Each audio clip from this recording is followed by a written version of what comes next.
Chapter 62. Rules of Warfare. Deuteronomy chapter 20, verses 10 to 20. When thou comest nigh unto a city to fight against it, then proclaim peace unto it. And it shall be, if it make thee an answer of peace and open unto thee, then it shall be that all the people that is found therein shall be tributaries unto thee, and they shall serve thee. And if it will make no peace with thee, but will make war against thee, then thou shalt besiege it.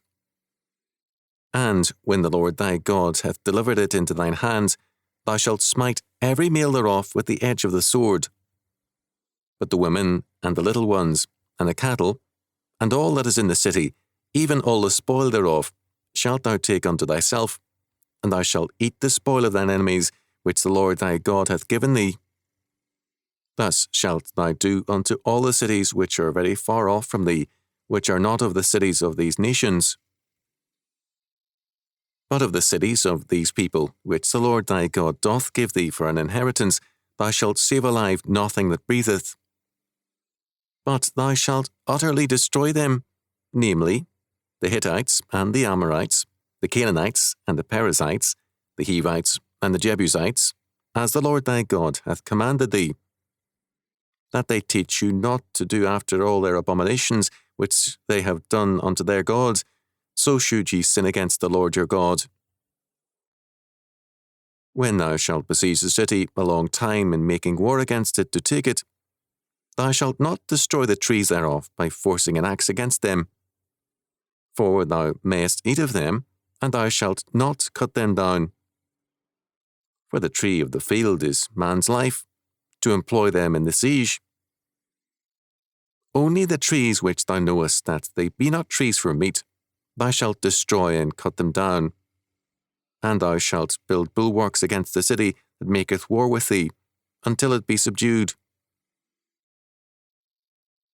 Deuteronomy chapter 20, verses 10 to 20. The rules of warfare are further cited in these verses.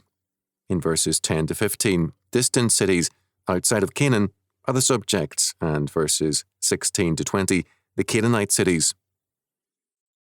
In the first instance, even though the armies are on foreign soil, it is defensive warfare against the city-states which had attacked the covenant people.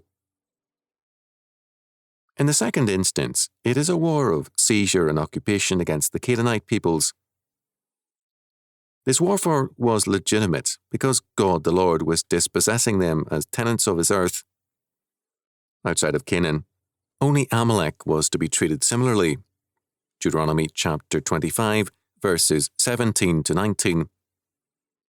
Amalek was God's enemy also, and had to be treated as such.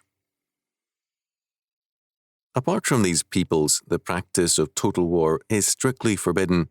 Verses 19 and 20.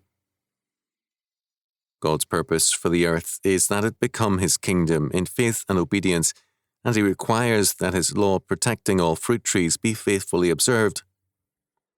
Only non-fruit trees can be used to build siege works against the city. This law applies to warfare against any people.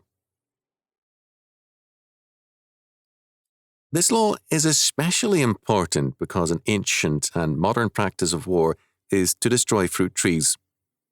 This left an area somewhat unproductive for some years. The Assyrian kings at times boasted of this practice.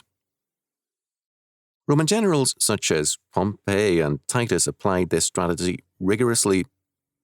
Muhammad destroyed the palm trees of the Banu Nadir, and he claimed to have done so by revelation. Modern warfare concentrates on civilian populations and their food-producing abilities. This law was observed in the conquest of Canaan. An exemption was made by God's command through Elisha in the case of Moab centuries later. 2 Kings chapter 3, verses 19 and 25. We are not told the reason for this exception, but it is clear that it was not simply a prediction by Elisha, but an order. Apart from this, when war was waged, it was to be against enemy soldiers, not the trees of the field. The future was to be protected by respect for the fruit trees. In verses 16 to 18, the radical destruction of the Canaanite cities and their inhabitants is ordered. These peoples were radically at war with God. They had been a source of disease and death to Israel before their entrance into the land. They were to be put under the ban to be devoted totally to God. The people could not touch their wealth nor protect the persons of the Canaanites. They were under a ban or taboo. The Hebrew word is herem, which is related to our word harem, a secluded woman's quarter.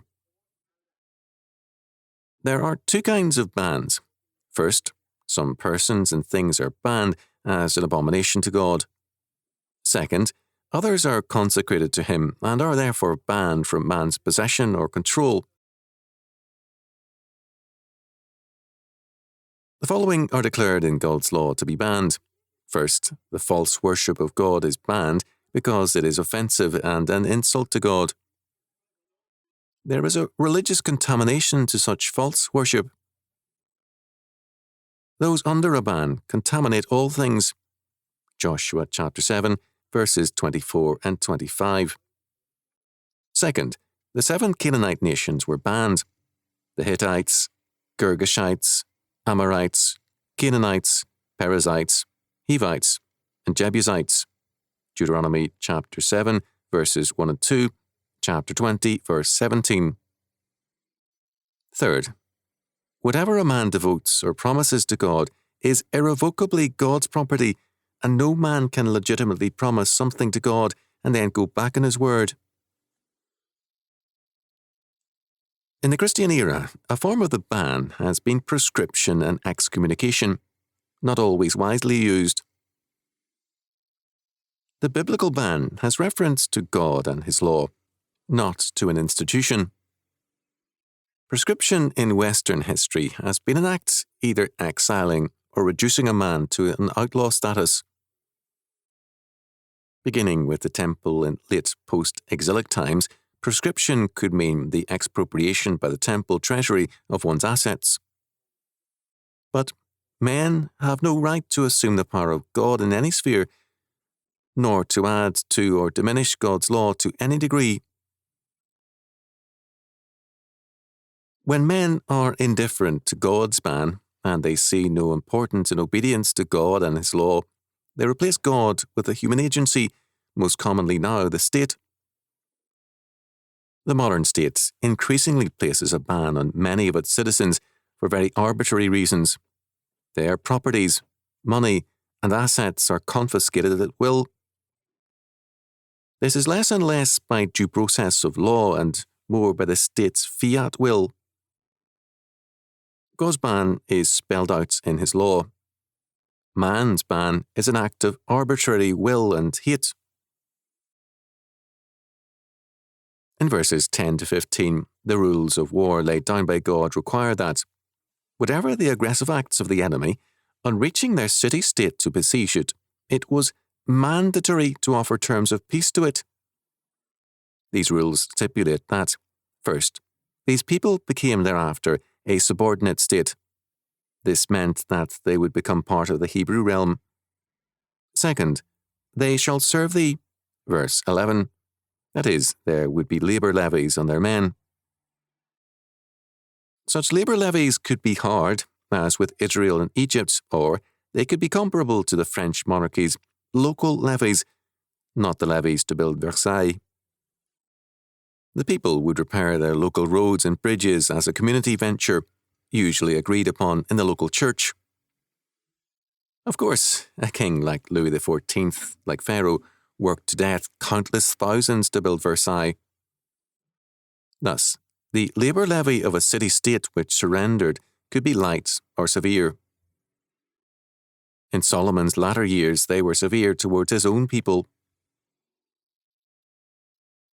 If they rejected the offer of peace, then, on losing, all the males would be killed.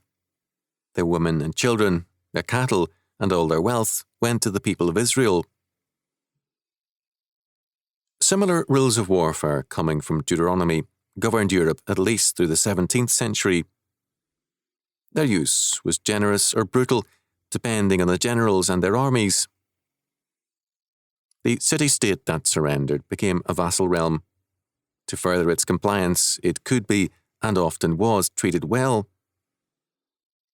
According to Hirsch, the word meals in verse 13 refers to all capable of waging war. Of verse 20, Hirsch noted, "Our text becomes the most comprehensive warning to human beings not to misuse the position which God has given them as masters of the world and its matter to capricious, passionate, or merely thoughtless, wasteful destruction of anything on earth. Only for wise use has God laid the world at our feet when he said to man, 'Subdue the world and have dominion over it.' Genesis 1:28 and following. Warfare is always a brutal matter, and never more so than in our time when it is waged against civilians, against churches, and against monuments of the past. In World War II, as in Iraq, the US went out of its way to destroy churches. Verse 18 gives us a practical reason for the destruction of the Canaanites.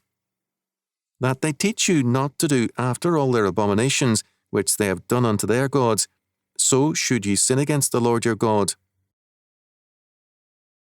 There was virtually no sexual practice which was not a part of the Canaanite worship. Evil was made into virtue. For Israel to tolerate the Canaanite way of life was to reject God. There was no legitimate way to reconcile God's law word with the Canaanite lifestyle. Then, as now, all too many want to reconcile good and evil, God and Satan. To all such, God's clear commandments seem harsh because they are uncompromising. The productivity of the earth, in the form of fruit trees, vines, and the like, was not to be a target of warfare.